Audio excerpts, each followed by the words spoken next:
할렐루야. 우리 옆 사람과 인사하실까요? 예수 안에서 졸지 맙시다.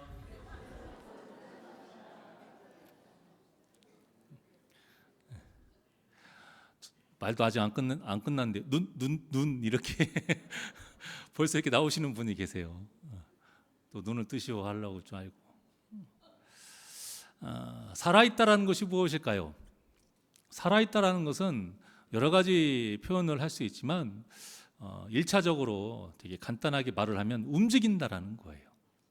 우리가 반신불수가 돼서 침대에 누워있다 할지라도, 비록 뇌사 상태에 빠져있다 할지라도 무엇은 뛰어요?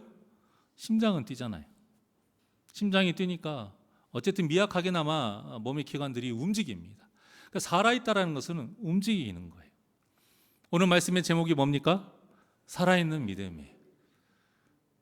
그러니까 살아있는 믿음이라 하면 1차적으로 우리가 뭘 해야 된다는 거예요? 움직여야 된다는 거예요. 움직여야.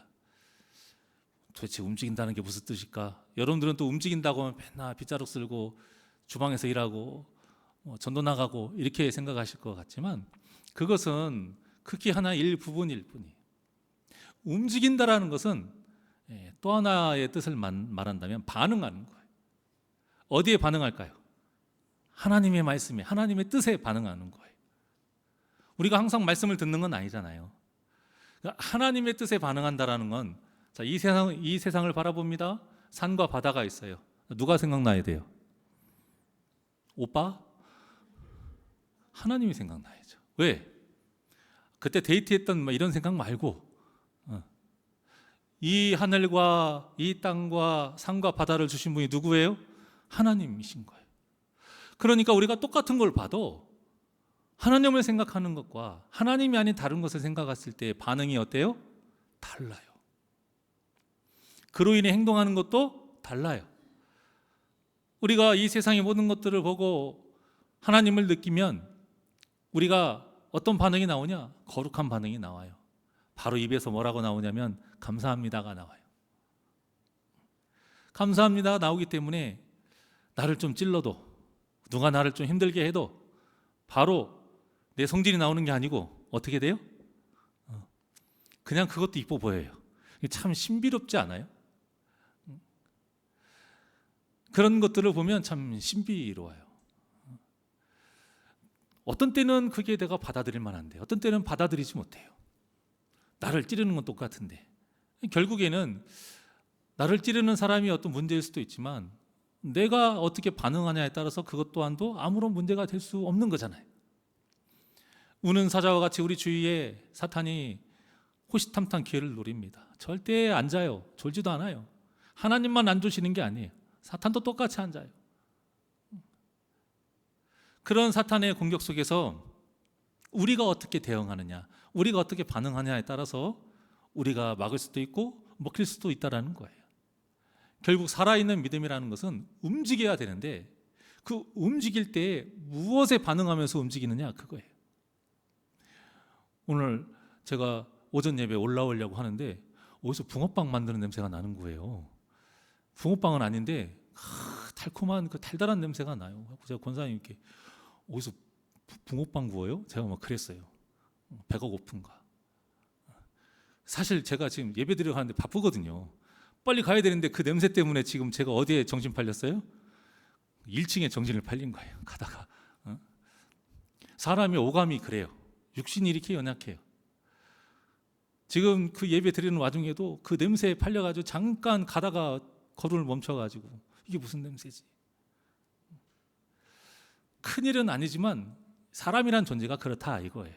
그러니까 우리가 우리 마음을 관리하고 이걸 참 다듬는다는 것이 정말 어려운 문제예요.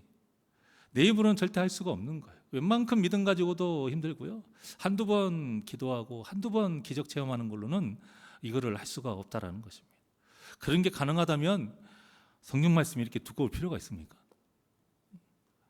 그냥 간단하게 몇 작 하면 끝나는 거죠. 쉽게 생각해 보자고요. 말씀이 왜 이렇게 많을까요?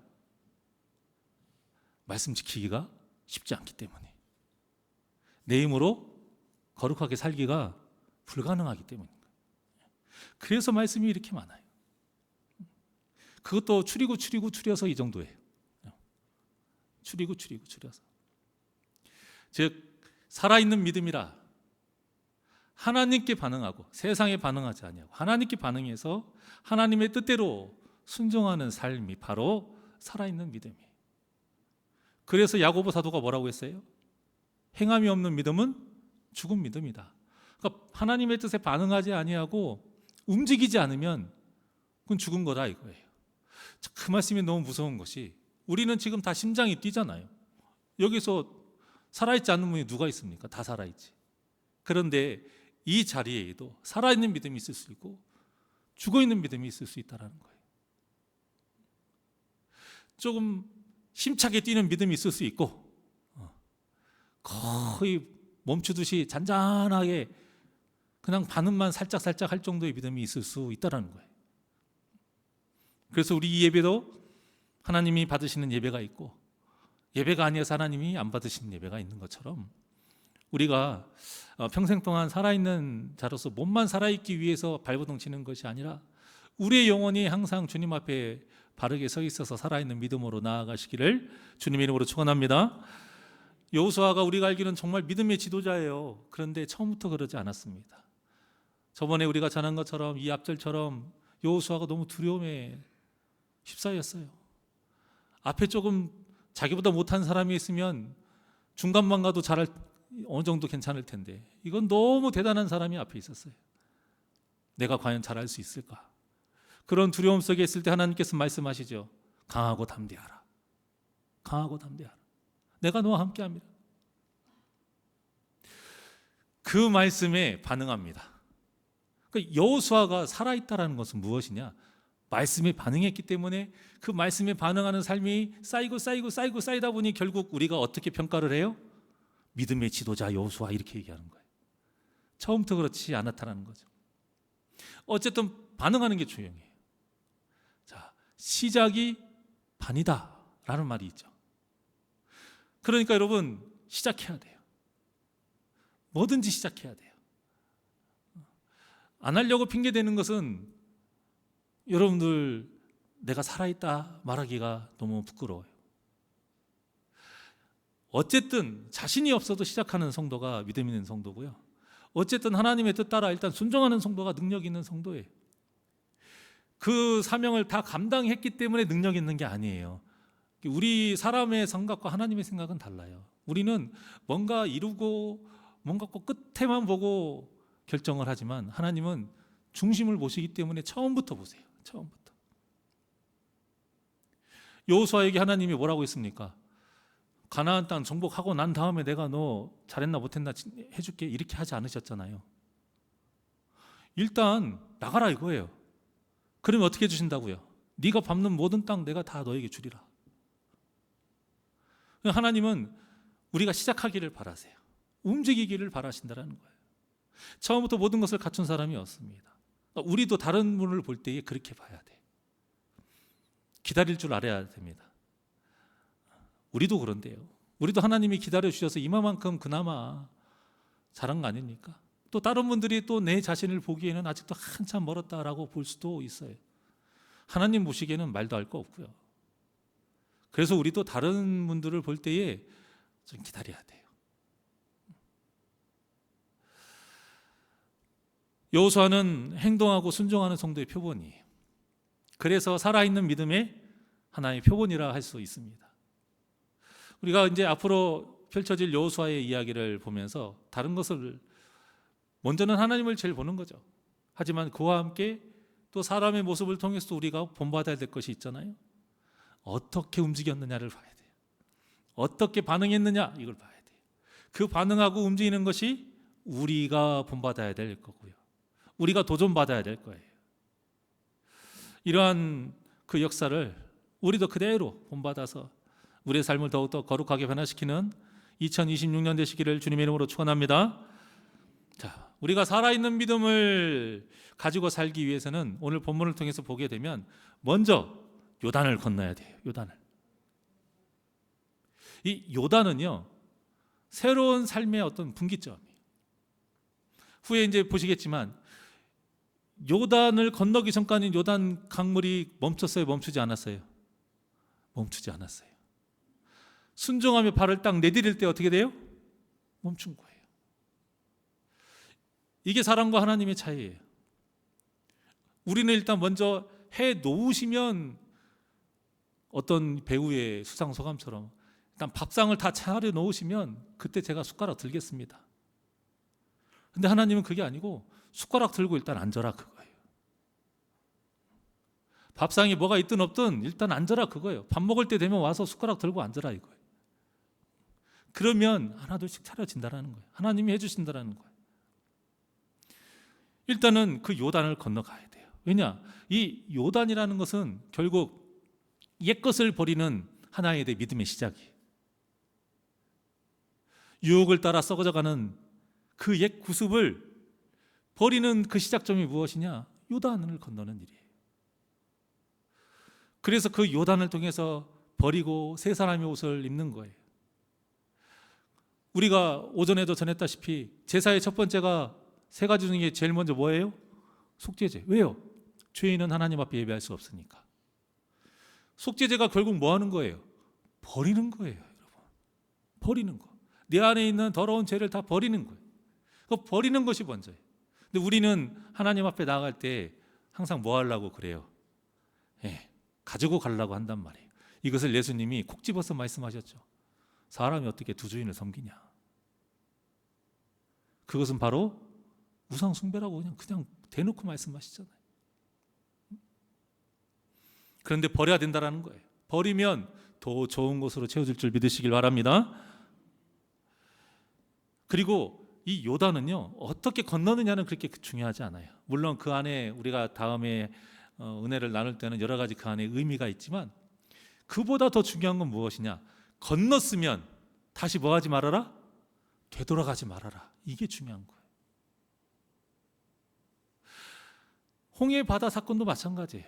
홍해 바다가 갈라져서 건너간 것도 바다가 갈라진 것이 중요한 게 아니고요.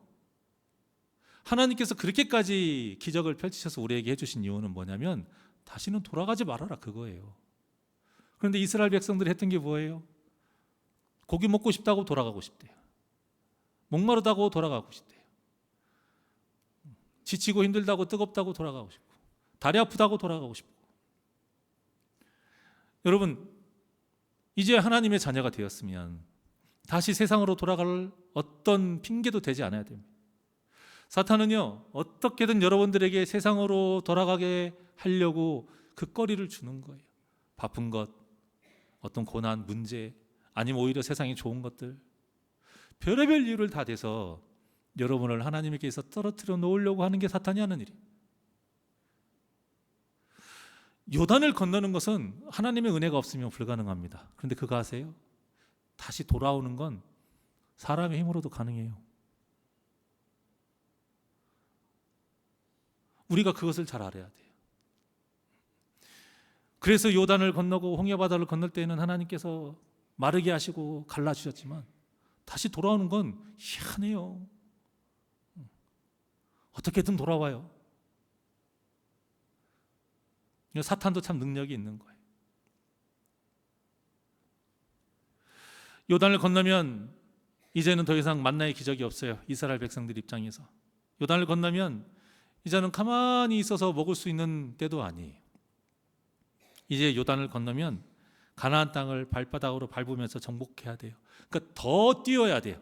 더 움직여야 된다라는 거예요. 우리의 이제 믿음이 계속 성장하는 것이 여러분들의 비전이 되어야 됩니다. 옛날이나 지금이나 똑같으면 안 돼요. 제가 항상 말씀드리지만 믿음은 똑같은 게 없어요. 플러스냐 마이너스냐. 믿음이 작년이나 지금이나 똑같은 것 같으세요? 그럼 제가 뭐라고 그랬어요? 퇴보한 거예요, 여러분. 그거 0 아니에요. 마이너스예요. 믿음은요, 플러스냐 마이너스냐. 그러니까 나 비슷해. 만족하면 안 되는 거예요. 그럼 여러분들의 지금 하나님을 향한 심박수가 똑같은 거예요. 지금 하나님은 좀 더 심박수를 올리기를 원하세요. 좀 더 빨리 반응하기를 원하세요. 좀 더 움직이기를 원하신단 말이에요. 그런데 우리가 밥을 먹었더니 이제 식곤증이 와서 처지는 것처럼 하나님의 은혜를 우리가 풍성히 누렸더니 이제는 처져버리는 것이죠. 깨어야 됩니다. 깨어나라고 그래서 성경에서 항상 뭐라고 그래요? 늘 깨어 기도하라. 그렇게 말씀하고 있는 거예요.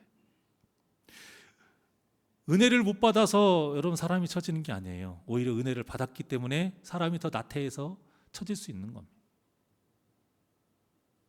그래서 우리는 항상 예배를 예배답게 드리도록 해야 되고요.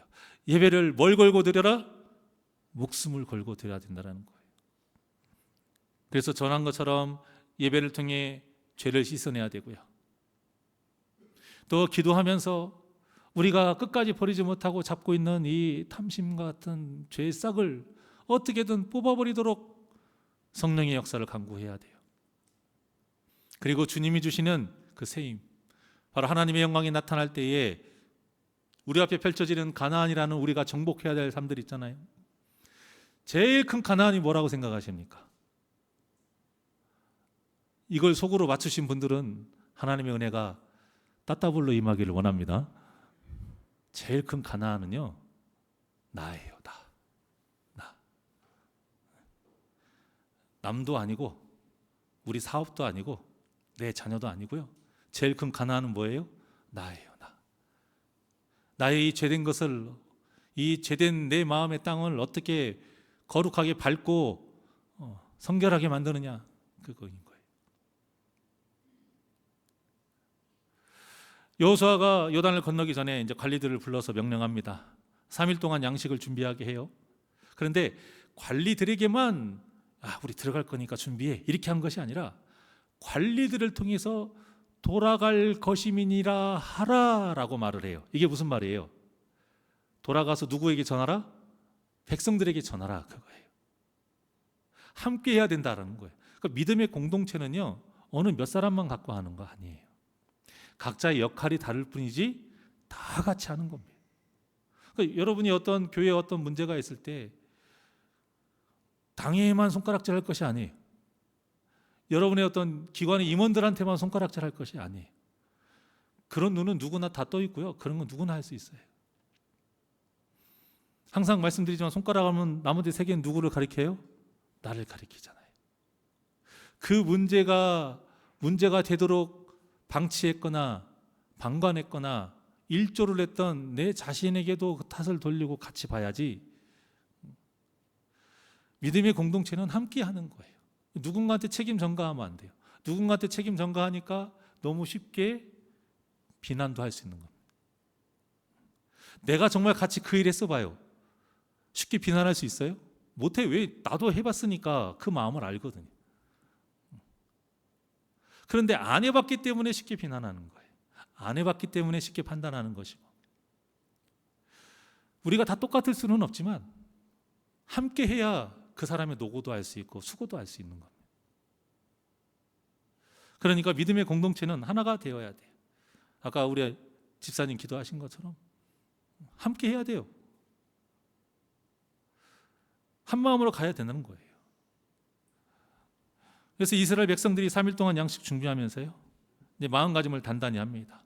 오늘날로 말하면 현수막을 거는 거예요. 이제 우리 다니엘 기도회 같이 이렇게 합니다. 그러면 그걸 보면 사람이 어떻게 해요? 볼 때마다 평상시엔 생각 안 했어도 보게 되면 다니엘 기도가 시작하지. 저 때는 시간 빼야지. 저때 내가 꼭 참석해야지. 사람이 그렇게 생각한단 말이에요. 그래서 살아있는 믿음이라는 것은 무엇이냐면 항상 내 마음을 자꾸 단도리를 하는 거예요. 단속을 하는 거예요. 그래서 온통 그 신경이 다른 데로 흐트러지지 않도록 붙잡아야 돼요. 그래서 살아있는 믿음은 함께 하는 겁니다. 함께. 자, 로마서 8장 28절 한번 볼까요? 시작. 우리가 알거니와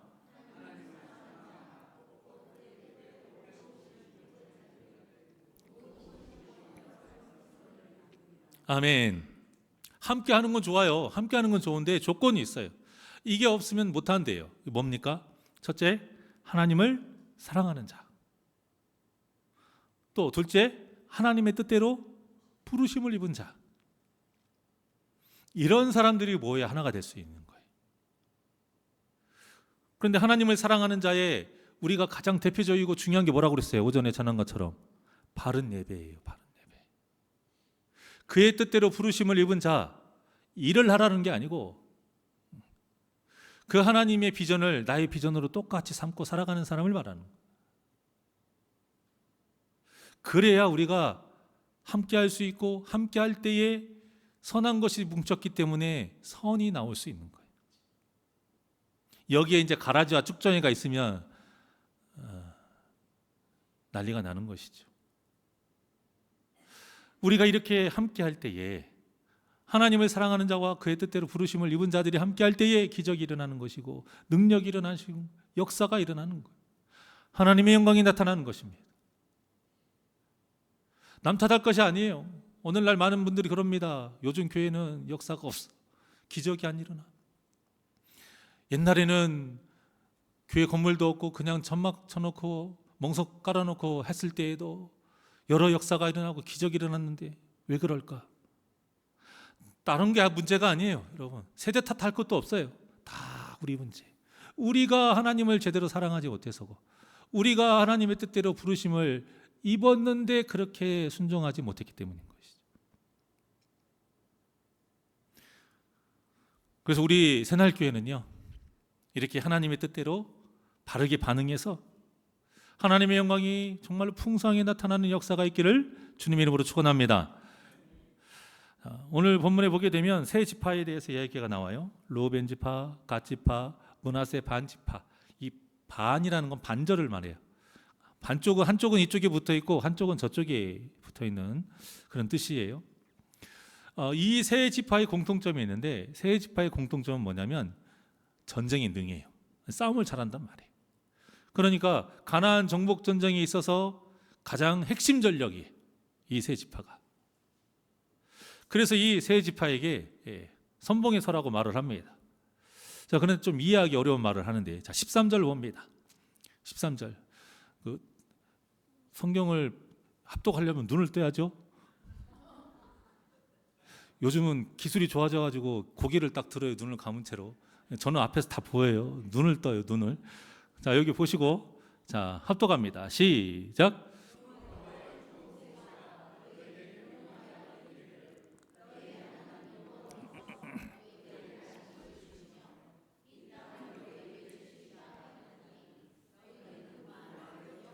아멘. 아직 가나안 땅 들어가지 않았는데도 이 세 지파에게 뭐라고 해요? 이 땅을 주겠다.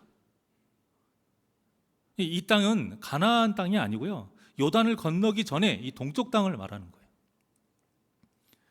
가나안 땅을 정복해야 하는 사람들이 가나안이 아닌 다른 땅을 주겠다고 약속을 하신 건데, 그렇게 된 배경이 있어요. 민수기 32장에 나옵니다. 1절입니다. 시작.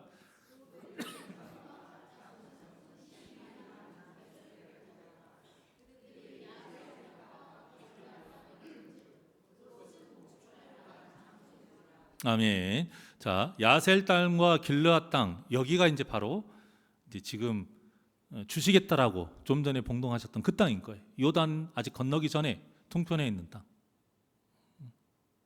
이들이 싸움도 잘하지만 가축이 너무 많아요. 그러니까 광야 지역이 뭐가 부족해요? 물이 부족해요. 물이 부족하기 때문에 뭐가 부족해요? 풀이 부족해요.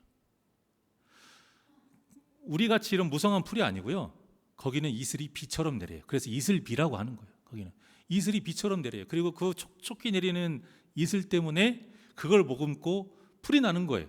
그러니까 그 풀이 작겠어요, 엄청 작겠어요? 네, 엄청 작은 거예요. 그러니까 한번 뜯어 먹으면 더 이상 거기 못 있는 거예요. 그러니까 계속 돌아다니는 거예요. 그걸 베두인이라고 하잖아요. 그런 사람들. 그런데 요단을 건너기 전에 이쪽 편을 보니까 너무 목초지가 무성한 거예요. 옮겨 다닐 필요가 없는 거예요. 그러니까 이것이 요즘 말로 말하면 강남이에요. 금싸라기 땅인 거예요. 가고 싶겠습니까? 안 가죠. 그래서 5절처럼 말합니다. 자, 5절 시작. 또 이르되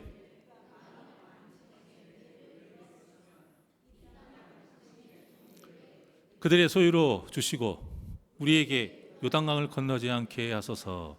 보십시오. 이게 말이 됩니까? 말이 안 되죠. 저 가나안 안 갈게요. 그냥 여기서 살겠다라는 거예요. 사람이 욕심이 생기면 하나님이 주신 비전은 다 어디로 가요? 뒤로 던져버리는 거. 그래서 탐심은 곧 우상 숭배니라. 왜요? 우리가 뭔가를 만들어서 우상을 숭배해서가 아니라 거기에 절을 해서가 아니에요. 전 보러 가서가 아니에요. 욕심이 생기니까 하나님이 약속하신 비전 다 어디로 갔어요? 다 등 뒤로 던져버렸잖아요. 안 간대잖아요.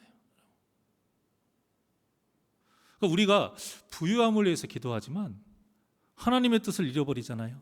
비전을 잃어버리잖아요. 그러면 우리의 몸은 부유해도 마음은 이 광야보다 더 바짝 말라가고 죽어간다는 사실을 꼭 기억하시기를 바랍니다. 등 따숩고 배부르니까 당연히 해야 될 본분을 잃어버리는 거예요. 그러니까 저는 여러분들이 정말 잘 되기를 원해요. 세상에서도 기름진 복을 누리기를 원해요. 풍성한 땅을 차지하기를 원해요.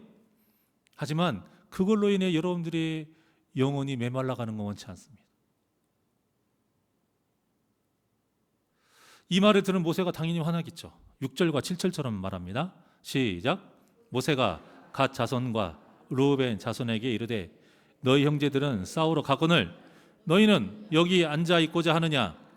너희가 어찌하여 이스라엘 자손에게 낙심하게 하여서 여호와께서 그들에게 주신 땅으로 건너갈 수 없게 하려 하느냐? 아멘. 두 가지를 봐야 됩니다. 하나, 왜 죽어가느냐 그거예요. 오늘 제목이 살아있는 믿음이잖아요. 실컷 잘 살아있다가 왜 죽어가느냐 그거예요. 두 번째, 이 7절과 같이 왜 같이 죽이려고 하느냐 그거예요. 사도 바울이 참 표현을 잘했어요. 예수님을 머리로 한 우리는 뭐예요? 한 몸이에요. 한쪽 발이 썩으면 얘만 아파요? 다른 데는 다 건강해요? 여기서 썩어가면 다 썩어가는 거예요. 한쪽에 암이 생기면 어디에 암이 전이될지 모르는 거예요.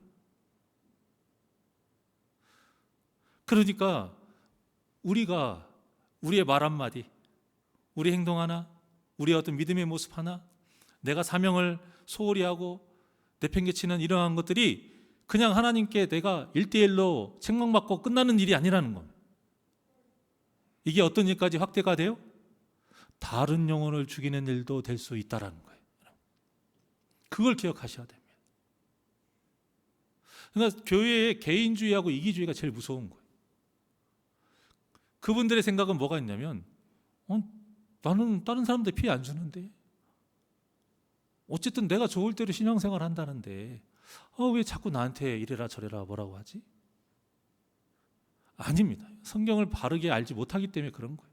지금 모세가 이야기하고 있잖아요. 너만 죽는 게 아니고 다 죽는 거야 그거예요. 지금. 그렇지 않으면 우리는 한 몸이 아닌 거예요. 다른 사람 아픈 거 팔이 떨어져 나가고 피가 철철 흘러도 내가 하나라도 아픕니까 안 아픕니까? 안 아파요. 그런데 나는 그 사람하고 비하면 아무것도 아니야. 가시 요만한 거 하나 찔렸어. 아파요 안 아파요? 이 사람보다 더 아파요. 겉으로는 이 사람이 더 많이 아프지만 내가 느끼는 고통은 뭐예요? 그 가시가 더 아픈 거예요. 그래서 우리가 정말로 한 몸이라고 생각을 한다면 더 우리가 말 하나, 표정 하나, 행동 하나 이 모든 것을 정말 조심해야 돼요. 또 여러분들이 특히 사명을 가지고 할 때 혼자 하는 거 아니잖아요. 같이 하는 거잖아요. 뭐든 하든지 같이 하잖아요. 그러면 부정적인 것으로 무조건 그 일에 문제가 생기게 하지 마시고 최대한 건설적이고 하나님의 뜻을 이렇게 바라보고 나아가야 되는 거예요. 안 된다 안 된다 안 된다 이거보다 그러면 그거보다는 더 좋은 방법이 없을까를 모색을 해야지. 안 된다 안 된다 하게 되면 같이 죽는 거예요. 그러니까 살아있는 믿음이란 무엇입니까? 나만 생각하는 게 아니고 다 같이 생각하는 거예요. 왜? 우리는 예수로 인해 맺어진 한 몸이니까요. 모세가 어쨌든 이들에게 하나님께 불순종해서 어떤 일이 벌어졌는지 다시 한번 되짚어 주면서요, 그들에게 이제 순종하기를 이때 이제 강구를 하거든요.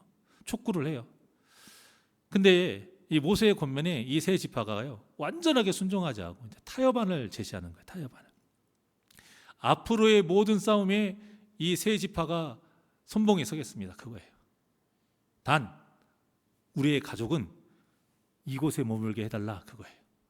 그리고 가나안 정복이 다 끝나고 나면 자기들도 이곳에 와서 살겠다, 이거예요. 그래서 이제 모세가 허락을 해요. 하나님의 마음에 맞아서가 아니에요. 지혜롭다, 아니에요. 그런데 세상의 기준으로 보면 이거 어떤 생각이에요? 지혜로운 거예요, 여러분. 100점짜리예요, 100점짜리. 그런데 하나님의 입장에서는 0점짜리. 그런데 우리 하나님이 얼마나 능력이 있으신지 그런 상황 속에서도 하나님의 역사는 이루어 가신다라는 거예요. 그래서 그 타협안을 그냥, 그래, 너희가 내가 말한다고 듣겠느냐? 그냥 그런 심정으로 모세는 허락해주고 하나님도 그렇게 나아가고 있는 것이죠. 자, 그래서 이제 여호수아가 이때 일을 다시 이제 상기시켜 주는 거예요. 너희들이 이렇게 말했지, 그러니까 너희들이 말한 거 지켜라, 이제 그거예요. 그렇게 말을 하니까 이들이 16절에서 18절과 같이 말합니다. 자, 다 같이 한 목소리로 시작.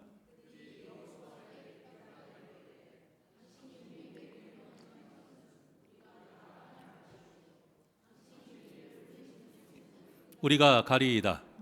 우리는 범사에 모세에게 순종한 것 같이 순종하려니와 오직 당신의 하나님 여호와께서 모세와 함께 계시던 것 같이 당신과 함께 계시기를 원하나이다. 누구든지 당신의 명령을 거역하며 당신의 말씀을 순종하지 아니하는 자는 죽임을 당하리니 오직 강하고 담대하소서. 아멘.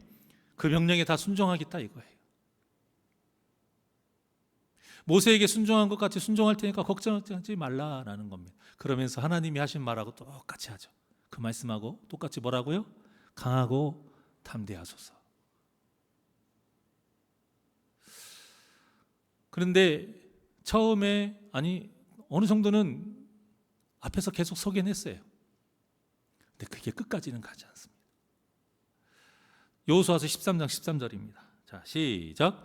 구슬 족속과 마아가 족속은 이스라엘 자손이 쫓아내지 아니하였으므로 구슬과 마아가시 오늘까지 이스라엘 가운데서 거주하니라. 아멘. 이 말씀을 자세히 봐야 되는 것이 못 쫓아낸 거예요? 안 쫓아낸 거예요? 안 쫓아낸 거예요. 왜 안 쫓아냈을까요? 뭔가 좋은 게 있으니까 안 쫓아낸 거예요. 분명히 하나님께서 믿음으로 밟으면 주겠다고 약속하셨어요. 다 진멸하라고 말씀하셨어요. 그런데 이방인들이 오늘날까지 거주한 일이 발생한 겁니다. 왜냐? 좋은 것이 있어서. 그 좋은 것 때문에. 두 마음인 거죠. 두 주인을 섬기고 있는 거예요. 그게 시작인 거예요. 이스라엘 사람들의 입장에서는 이게 두 주인 아니라고 보죠. 왜? 이들은 자기에 비하면 세력도 약하고 식민지잖아요. 포로가 같은 그런 존재일 수도 있어요.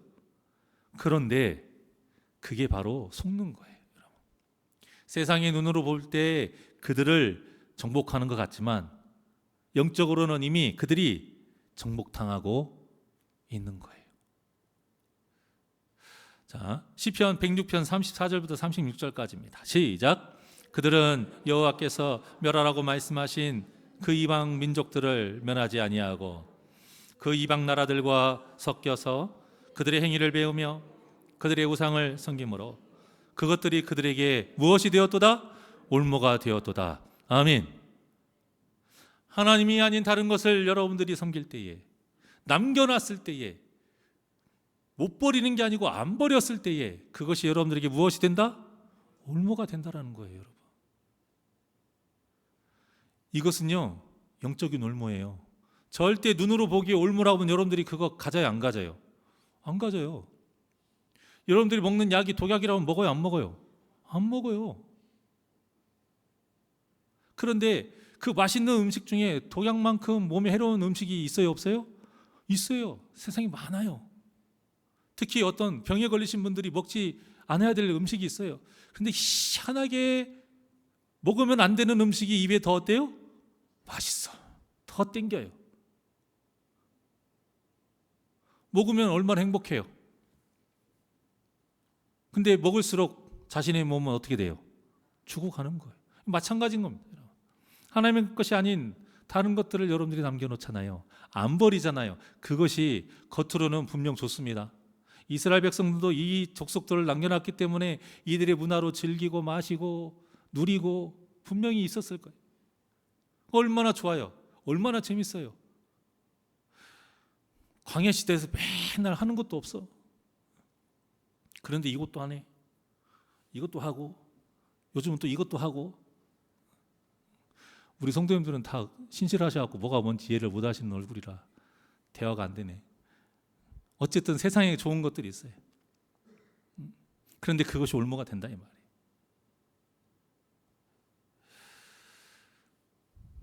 사랑하는 여러분, 악한 마음의 이 생명력은요 잡초보다 질겨요. 뿌리 뽑지 않으면 언제라도 다시 자라는 약한 마음이고, 뿌리 뽑았어도 이 사탄이 몰래 우리 마음에 그 씨앗을 심고 가기 때문에요. 자칫 우리가 방심하면 부쑥부쑥 올라오는 겁니다. 그 모든 것들이 우리의 살아있는 믿음을 멈추게 하고 죽어가게 만드는 거예요. 오늘 본문에 보면 그래도 이들이 살아있는 믿음으로 나아갑니다. 그 말씀에 반응을 하고 있어요. 그 말씀에 순종하려고 지금 준비하고 있어요. 사실 이들이 아무리 준비를 해도 절대 이길 수 없는 싸움이에요. 어떻게 여리고를 이깁니까? 못 무너뜨려요. 이 세 지파가 아무리 싸움을 잘해도 안 돼요. 그런데 지금 이들이 왜 이렇게 지금 용기를 가지고 나아갈 수 있어요? 하나님 말씀에 반응했기 때문에. 그러니까 하나님을 믿는 거예요. 우리가 하나님 말씀에 반응한다는 걸 믿기 때문에 반응하는 거예요.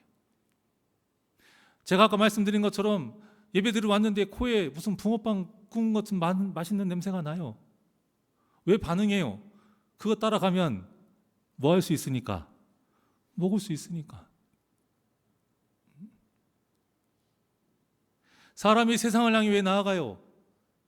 거기 가면은 내가 원하는 걸 가질 수 있으니까, 누릴 수 있으니까.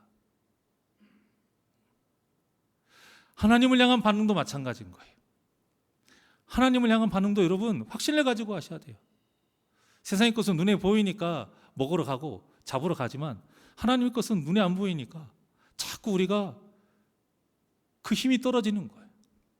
그 힘이 떨어지기 때문에 우리에게 무엇이 있어야 되느냐?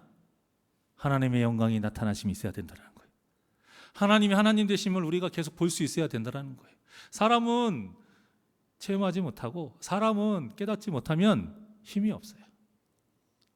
예배 한 번도 안 빠지고 있어도 하나님의 영광이 나타나심을 체험하지 못하고, 하나님이 하나님 되심을 여러분들의 고난 중에 체험하지 못하고, 여러분들의 기도가 그냥 허공에 흩어져 버리고, 이 예배가 아무런 감정 없이 그저 배고프게 왔다 배고프게 돌아가게 되면 여러분 힘이 없어요.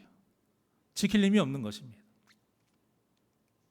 그래서 우리는 하나님 말씀에 반응해야 돼요. 하나님 말씀에 반응하고 살아계신 하나님을 언제나 의식하고 그 하나님이 주시는 비전을 가지고 나아갈 때에 주께서 반드시 도와주시고 역사하시고 그 영광을 나타내실 줄 믿으시길 바랍니다. 그 반응이 무엇이냐? 순종인 거예요. 그 순종이 너무 큰 것만을 바라지 마십시오. 저 별건 아니지만 제가 여러분들에게 너무 지루하시고 힘들까 봐 농담 삼아 여러분들에게 눈을 뜨라고 말씀드리지만 그것도 뭐예요? 반응하는 거예요. 왜? 몸이 피곤한 걸 어떻게 하겠어요? 상추도 안 먹었는데 졸리는 걸 어떻게 하겠어요? 하지만 그렇게라도 내가 하려고 한다는 건 하나님께 반응하기 때문에 그런 거예요. 살아있는 믿음의 시작은 무엇이냐? 반응하는 거예요. 응급실에 환자가 오잖아요. 그러면 가장 먼저 의사들이 하는 게 뭔지 아세요? 반응도를 체크해요. 쓰러지면 여기 있는 데를 막 꽉 누르고 꼬집고 여기 막 눌러요. 사람이 아프다고 안 할 수가 없는 곳을 그렇게 반응하는 거예요. 그런 거 해보셨잖아요. 무릎 위에다가 어떤 나무 망치 같은 거 톡톡 치기도 하고, 눈 이렇게 열고 햇빛 하기도 하고. 그게 다 뭐예요? 반응을 보는 거예요. 반응을. 거기에 반응할 때 살아있고 문제가 없다는 것을 진단이 나오는 거예요. 여러분들의 삶에 다른 누군가의 이야기를 듣지 않아도요, 여러분 자신을 진단할 수 있어요. 그게 무엇이냐? 오늘 아침부터 지금까지 여러분들은 얼마만큼 반응하셨습니까? 부족한 종이지만 저를 통해서 선포되는 말씀에 여러분들은 몇 번의 반응을 하셨습니까? 같이 함께 나누는 우리 성도님들과 교제하면서 그 성도들을 바라볼 때 여러분들은 몇 번을 반응하셨습니까? 아, 귀하구나. 아, 내가 섬겨야겠구나. 아, 감사하구나. 아, 기쁘구나. 몇 번을 반응하셨습니까? 그 반응의 정도에 따라서 내 믿음의 상태를 지금 여러분들이 체크할 수 있어요. 자가진단이라고 하잖아요. 자가진단할 수 있는 거예요. 남이 여러분들을 권면하지 않는다 할지라도 여러분 꼭 자신의 지금 믿음의 상태를 항상 말씀으로, 무엇보다 내가 지금 반응을 하고 있는지, 그래서 내가 지금 살아있는지 항상 점검하셔서 하나님의 뜻에 따라 이 살아있는 믿음으로 주님이 도와주신 가운데 승리하는 역사가, 저와 여러분의 역사가 있기를 주님의 이름으로 축원합니다. 그래서 가장 척박하고 가장 정복하기 힘든 여리고성과 같은 우리의 이 마음, 이 척박하고 이 약한 이 마음, 이 벽을 허물으시고 오직 그 말씀으로 거룩하게 덧입혀서 하나님이 기뻐하시는 진정한 하나님의 자녀로서 거룩한 생제물로 하나님께 영광 돌리며 사시기를 주님의 이름으로 간절히 축원합니다. 우리 주의 손에 나의 손을 포개고 하나님께 찬양드립니다.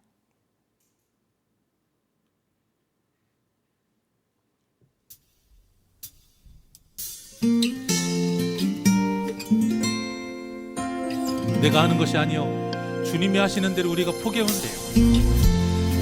그러면 하나님의 이끄심 따라 우리는 갈 수 있습니다. 주보여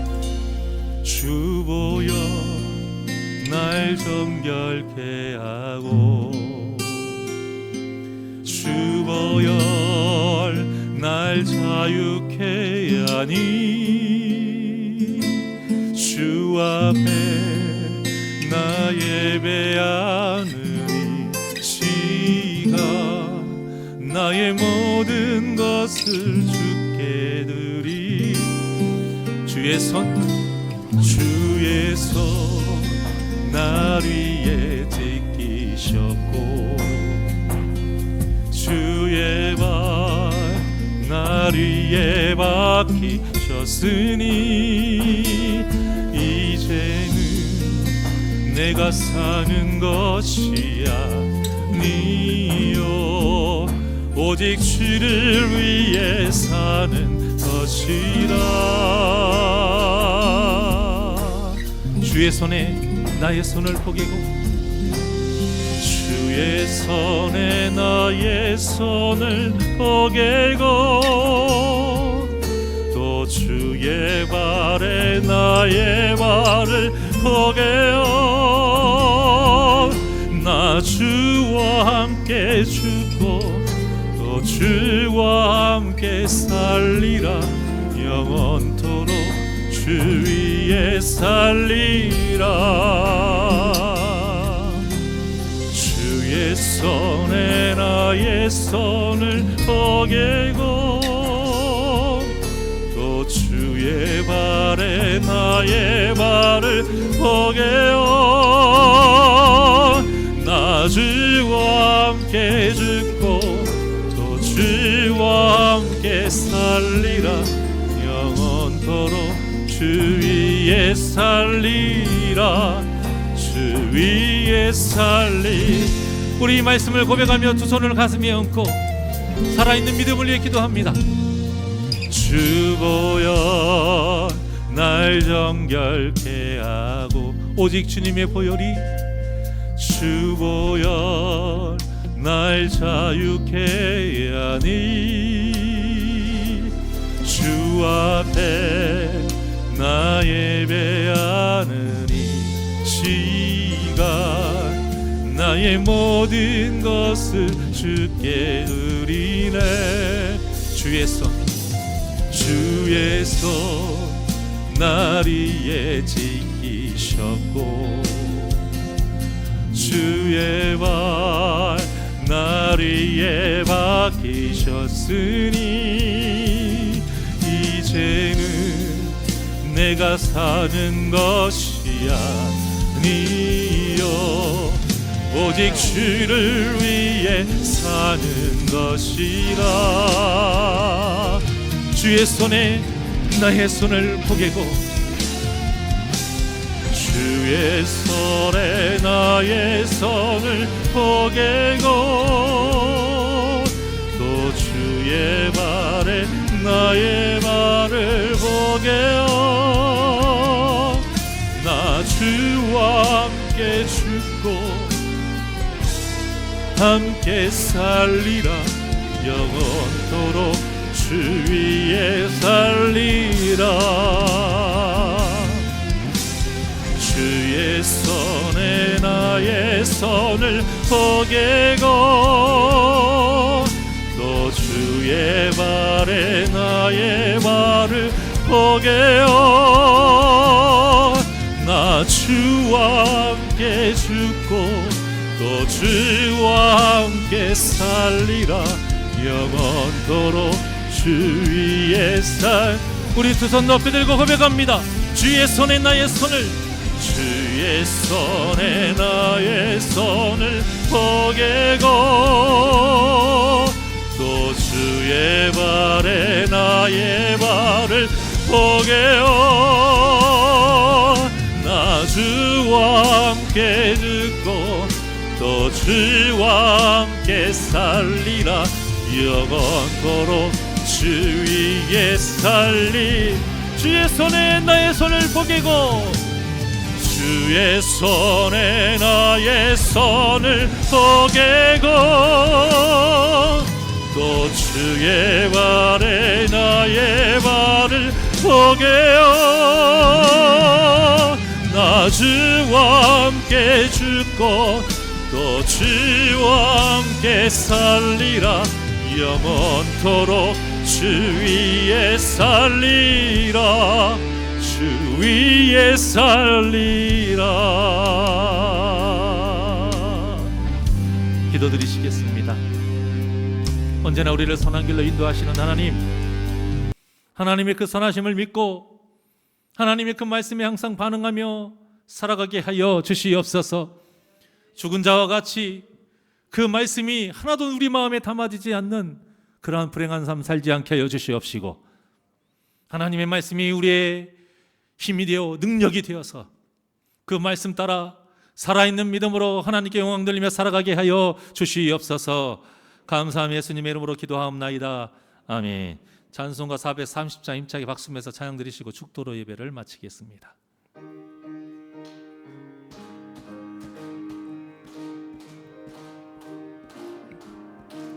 주와 같이 길 가는 것 즐거운 일 아닌가. 우리 주님 걸어가신 발자취를 밟게 한 걸음 한 걸음 한 걸음 주 예수와 함께 날마다 우리 걸어가리. 어린아이 같은 우리 미련하고 약한 나 주의 손에 이끌리어 생명길로 가겠네. 한 걸음 한 걸음 주 예수와 함께 날마다 우리 걸어가리. 꽃이 피는 들판이나 험한 골짜기라도 주가 인도하는 대로 주와 같이 가게 한 걸음 한 걸음 주 예수와 함께 날마다 우리 걸어가리. 옛 선지자의 넉같이 우리들도 천국에 들려 올라갈 때까지 주와 같이 걷게 한 걸음